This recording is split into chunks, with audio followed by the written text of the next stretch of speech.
Whammons who are delaying marriage or having kids are the sleeping giants of American politics. How single woke females are buckling conservative traditions and turning into critical voters who give the Dems the edge for years. All right, I'll take something no one saw coming for 1,000, Alex. Yeah, what a shock. These strong, independent whammons who don't need no man, yet are completely dependent on men's money that are taken from them by the government and redistributed to the whammons. They might vote a certain way. Who could have predicted this?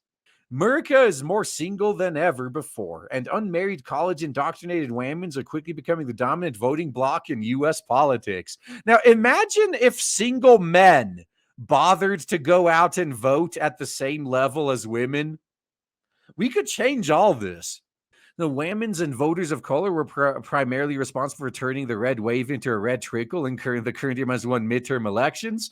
In the wake of the Supreme Court's controversial decision to overturn Roe v. Wade, which enshrined a federal right to abortion. Now, these guys, I think they're based in Airstrip 1, so they don't know how things actually work here. That might be what the media said. But do you want to know who actually was primarily responsible for turning the red wave into a red trickle? The establishment Republicans refused to support the non-establishment candidates, and because of that, a lot of races that should have been guaranteed victories weren't.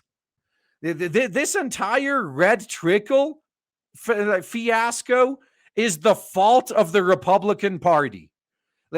Don't try to blame the Democrats for that. Don't try to blame anyone but yourself. This is 100% the Tradcucks that fucked it up. That's just what they do. That's like the number one thing in the Tradcuck playbook is wait until we're guaranteed a victory and fuck it up at the end. That's their main strategy. It's like waking up a sleeping giant. Strategist Rena Shah said the Supreme Court's Dobbs decision overturning Roe v. Wade. The Democrats spoke directly to unmarried whammons and said the Republicans are trying to take away your autonomy. Oh, okay, look at it this way. This sleeping giant was only enough to turn a wave into a trickle. It wasn't enough to reverse it. No. I don't know. It doesn't seem like all that powerful of a giant to me. If the Republicans weren't too busy sabotaging themselves, they may have actually been able to do something. In current year -1, according to Communist News Network exit polls, twice as many unmarried whammons voted for the Democratic House candidates as Republicans, 68 to 31%. 60% of voters said they were currently married per the National Election Pool Network Consortium exit poll. That's way more than I would have expected, actually.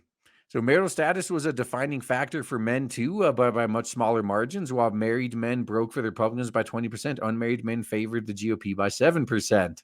Imagine if particularly white men were willing to vote based on their demographics like everyone else does. We could fix a lot of problems. So indoctrination levels are key to this voting bloc, as whammons are now the majority of college graduates, a whopping 59%. Yeah, let's just forget that they're getting useless degrees that they can never pay off. And whammons of color as a group returned to college in greater numbers than white whammons and men in current year -3 and -2 school year, according to a recent report by the National Student Clearinghouse Research Center. Why are you still saying this is a good thing, though? Well, a good thing for them anyway. So we're going to have more people with useless bloat degrees basically begging for jobs. What could go wrong? So the college and post-college hookup culture, the decline in marriage rates among college indoctrinated whammons, and the dearth of marriage material men willing to commit. the dearth of marriage material men willing to commit. Maybe if there wasn't a dearth of whammons that are worth committing to, maybe this wouldn't be a problem. Are all byproducts of lopsided gender ratios and massive undersupply of college indoctrinated men? It's almost as if you succeeded in chasing the men away. You keep telling them that they're evil, they're toxic, they're the cause of all the world's problems. They just say, okay, fine, I'm just not going to be here then. You're way better off without me. Jennifer Lim, strategist and founder of the Republican Whammons for Progress, said the GOP has understood its problems resonating with Whammons for over a decade, but little has changed. They're already simps to the 99th degree. I don't think Republicans can simp any harder for women than they already do. How is that even physically possible? That's why nothing's changed. And that just shows that no matter what you do, it's never going to be enough, is it? Given the size of many American Whammons, the sleeping giant is an adequate term. Okay, I agree with you on that one. I do agree with you on that. So Whammons, most notably single Whammons, are one of the most critical demographics the GOP must focus on in the next presidential election and beyond if the party is to survive, she told the Daily Mail. Alternatively, if we're going to be going for this identity politics BS, the Republicans should start responding in kind. They should start reaching out to disenfranchised men because no one else is. Since at least current year minus 11, the GP has officially understood and needs to communicate more effectively with Whammons since it has made little progress. With a cohesive policy reform or policy platform in a post-Roe world, Republicans have little to offer this demographic, Lim says. And you want to know why they're losing? Because they also have little to offer men, too. Neither side has much to offer men. Both sides are fighting over the female vote. They want the woman vote. They don't care about the male vote. The first side that actually finds their balls and starts appealing to men is probably going to have a blowout victory. Like maybe the reason that more men don't vote is because they see that neither side has their backs. Now, Ariel Hill Davis, co-founder of GOP Whammons for Progress, says the Republican Party is too focused on traditional family values over all the other issues that appeal to single Whammons and men. I, like many unmarried Whammons, care about the variety of issues, including the economy, regulation, manufacturing, reproductive health care, and civil liberties. I shouldn't have to choose whether I want access to birth control or lower taxes, she said.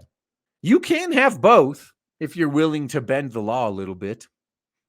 Like Hill Davis, Shaw said she believes many unmarried Whammons show signs of fiscal conservatism, but are turned off by the party's stance on reproductive issues and Orange Man. This is absolutely bullshit, by the way. No, man. Unmarried women show signs of fiscal conservatism. Don't make me laugh. Seriously? Like, you expect me to believe like the biggest group of tax leeches is fiscally conservative? Yeah, sure.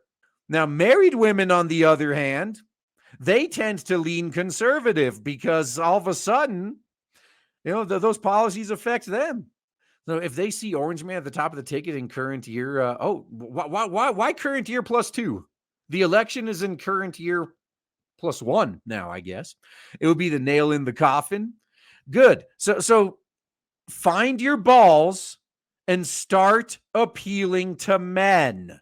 Because neither side is treating men seriously, so men don't care about either side. In stark contrast, Caroline Leavitt, a Gen Z candidate who won a GOP primary for New Hampshire's 1st congressional district but lost to a Democratic Rep. Chris Pappas in the general election, believes her party should do the opposite, lean into the culture wars and fight back against the left that she says is intent on breaking up a family unit and weakening traditional gender roles. Yeah, this woman gets it. As an unmarried Gen Z Whammons, I see a constant cultural pressure on Whammons my age to reject traditional conservative female roles such as wife, mother, homemaker, embrace regressive feminazi ideals, which means hating masculine men, having abortions instead of babies, and focusing on career instead of family, she told Daily Mail. Now, I got a question. Look, hand raised. Teacher, I got a question.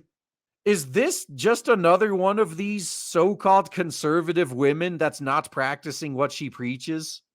Like how many is she married? Does she have kids? Is she focusing more on her family than her career? That seems to be a pattern among all these conservative women. Like they preach traditional family values, and yet they never practice it. Like none of them practice what they preach.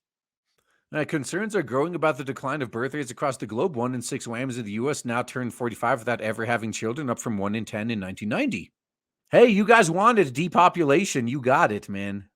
Those who don't plan to have children are seeing less of a reason to marry. The percentage of married households with no kids has declined from 37% to 21%. Yeah, which is true. Like the whole purpose of marriage is to have kids. Like, why the hell would you get married if you don't plan on having kids? Korean minus four Pew Research study revealed that since 1960, a single person household in the U.S. has surged from 13 to 27%. And it's only going to keep growing too, especially as you keep giving us reasons to do this. Meanwhile, young and often unattached Whammons are more ethnically diverse, less conventionally religious, and more indoctrinated than ever before. The kicker is trying to draw such a base without turning off the right-wing faction of the GOP, once GOP strategist John Feary. Republicans have to be mighty careful on how they message to try to attract this demographic because they don't want to go too far to alienate their base. You realize you could just go into the other direction, right? How about forget this, realize it's a lost cause, and start going for men again? If they did that this last election, they could have still had a red wave. It wouldn't have just been a red trickle anymore. But nope. Now you know better, man. You know better. Meanwhile, us guys are left basically homeless when it comes to politics because both Republicans and Democrats, they can't shut the fuck up about what they're going to do for women. Yet no one cares about men, and then they wonder why men don't care about them.